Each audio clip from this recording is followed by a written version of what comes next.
Britney Spears. How would you feel if your kid wanted to be a singer? Happy. Would you be frightened? You'd be happy? Yeah, yeah. I hope that when I'm a parent that I'm supportive of whatever they do, and that I, can instill enough common sense in them so that they can support themselves, whatever they decide to do, but I would be happy. So tell me about your years touring.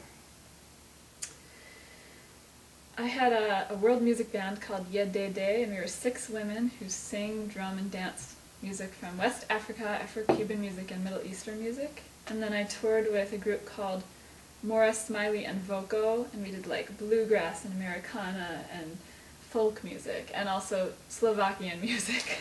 I love Slovakian music. Isn't it great? Can't get enough. Like Bulgarian women singing. Love Bulgarian women, particularly the weightlifters.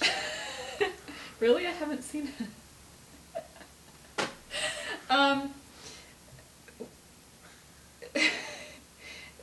I love touring, and it's also exhausting.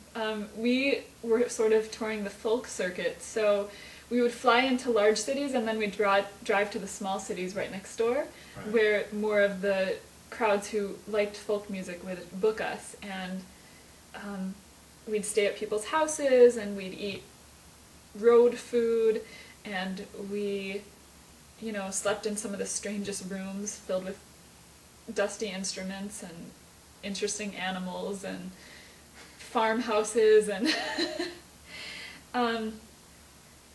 but touring made me a much better singer, actually. And I tell my clients this. Some people, there are a lot of rules out there about singing, that you can't drink dairy before you sing, and that you can't have caffeine before you sing, and that you have to get enough sleep, and that you have to do all these things. And that's actually really true. And at the same time, when I was touring, sometimes my host would feed me like only dairy, and I would be on 4 hours of sleep plus a 10-hour car ride, and I would be, have a cold, and I'd get up on stage and have to sing this exact same way that I sang at the last show. And that kind of pressure wasn't necessarily healthy, but it made me a really good, strong singer. Mm-hmm.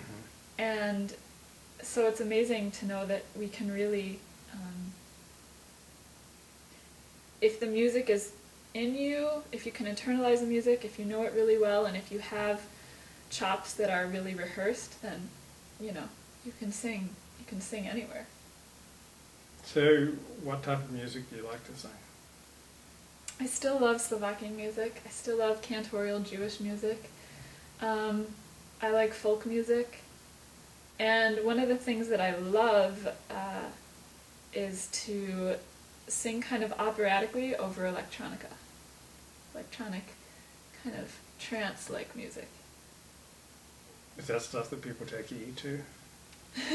Some people, yeah, they can take drugs to it, but it can also be in movie soundtracks. They can do that at home. So were you ever on American Idol? Is that something you'd like to do? No. That's not my thing. Why?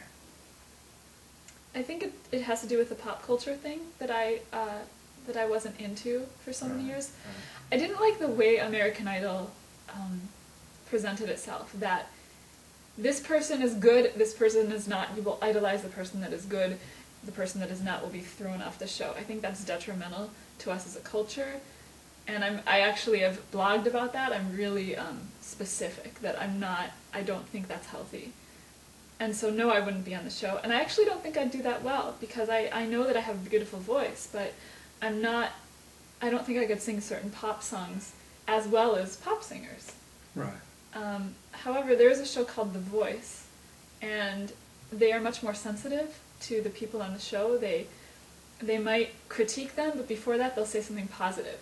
Mm-hmm. And if I were to be on a show like that, it would be The Voice, but my goal is to become a famous singer and then be one of the judges. What's the difference between operatic singing or Slovakian singing and singing pop songs? That's a really good question. It's the way you use your voice. I could demonstrate. Great. So with operatic singing, there's a vibrato. There's a vibration in the voice. And so without that vibration, a single note might be ooh. With the vibration, it's ooh. Oh yeah, that's cool. Slovakian singing, like Bulgarian singing and Hungarian singing, it's very nasal. And it's done in such a way that to a lot of Western ears it sounds harsh. So it might sound like yeah,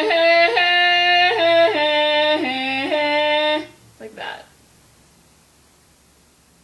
And then pop singing, I'm not an expert, but I coach some pop singers. It's, let's see. Like, how do I go about this?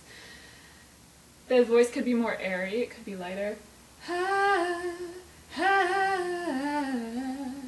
And a lot of like Britney Spears and Christina Aguilera, they go they grate on the vocal cords a little more like that. What makes pop music so immediately accessible, and some of these other music often takes a lot more effort to get into? Pop music is simple. Yeah. Not just the words, but like Right. the chords. They don't use a bunch of diminished seventh chords. They use like 1 4 5 1, which if you know music, that's just the basic chords for blues, for pop, for rock and roll. But you were into pop music, because when I asked that's so true. when did you emerge out of pop music? I think maybe music school did that to me. Oh, going to college. Yeah, because I started I'm studying, sure that did that to a lot of people. all the old dead men Right, composers who right. wrote some very intricate things. Right. Oh, and then in college I also studied ethnomusicology. So I traveled to Ghana, West Africa, and bought a drum and learned all about West African music. And so that was sort of an opening for me into music of the world and not just Western music. What has life taught you about your singing abilities?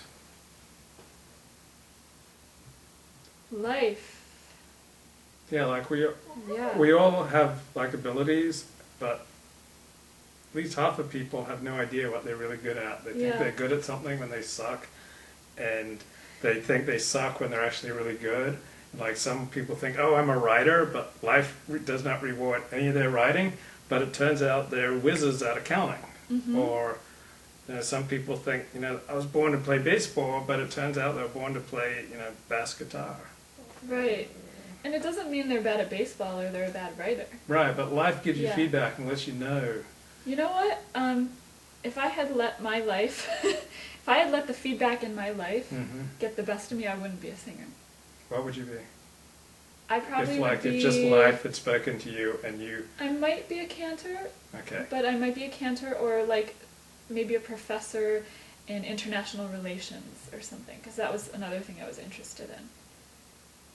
But life actually has taught me that if you want something badly enough, and it's not just like you want it because it feels good to your ego or you want it Right. because it's going to make you look good, but you know within your deep self that you will stop at nothing else to get this thing, you can, that's probably what you're supposed to be doing. You can impose that will on life. Right. You've been able to impose your will on life. You have to, yeah. And the reason I say that, and this is something that for many years I didn't share with people at all, because it didn't look good. But I was a vocal performance major in college, and I did everything I was supposed to do, and at the end of my sophomore year I felt like I wasn't pleasing my teachers, and I told them maybe I should switch majors, and they said, no, you're doing fine. Okay. At the end of my junior year, I was told, after a jury, which is a singing final, you should consider another major. Oh my. We don't think that you're cut out to be a singer. So I went home and I cried on